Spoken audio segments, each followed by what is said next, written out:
Good morning, everybody. So today we're going to be changing the spark plugs on a D21.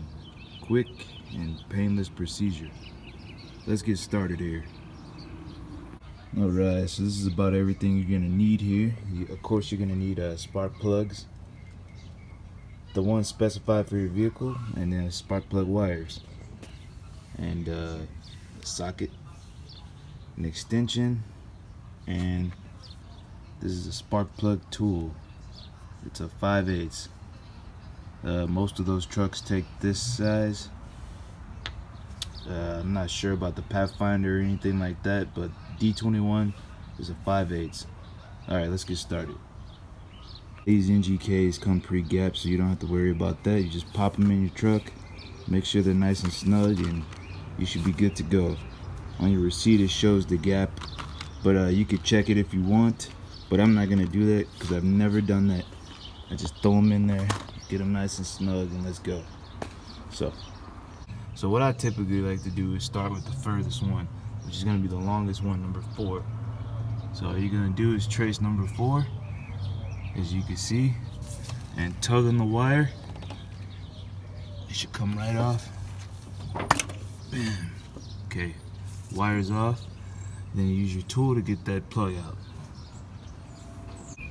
Alright, so we're at the 4th spark plug hole, and we're just going to loosen it up with our tool until it comes out. The 4th hole is the trickiest one. You got to kind of go at an angle and wedge it in there between the brake booster. See, it's down there. Just loosen it on up.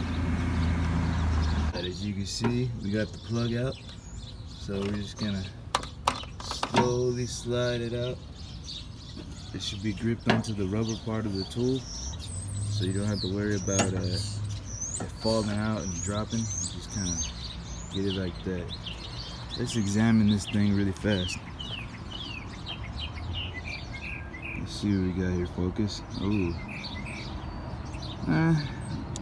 It's not too bad, but I'm pretty sure no one's ever changed these. I've had this truck for probably about a year or two and haven't got around to doing the plugs yet, so this is much needed. But yeah, so we're gonna go ahead and look at the new one. Alright, so we got our old plug right here, and here's the fresh new one. Ooh, it's pretty.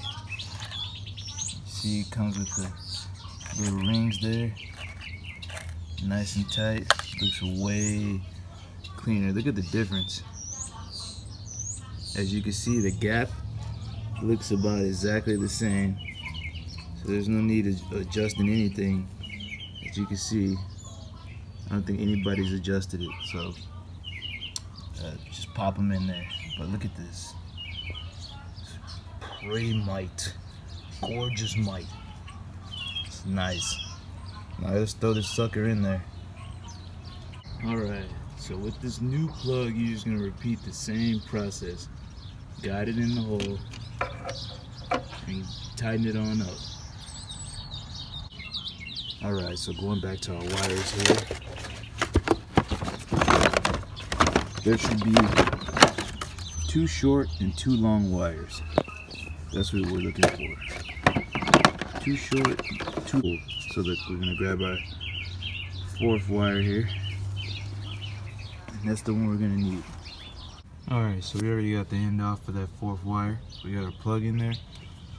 So we're just going to trace it, take it off here, take it off the rotor, pop that off, and then take it off right here.